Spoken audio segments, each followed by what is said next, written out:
You ask Tiger to solve. This deals with linear equations with one unknown. The final result is x equals 10. Let's solve it step by step. Group all constants on the right side of the equation.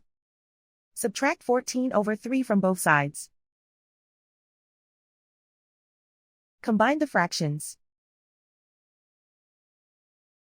Combine the numerators. Reduce the zero numerator. Simplify the arithmetic. Combine the fractions. Combine the numerators.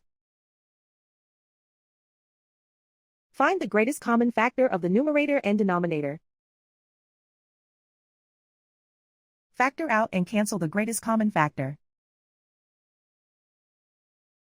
And so the final result is x equals 10.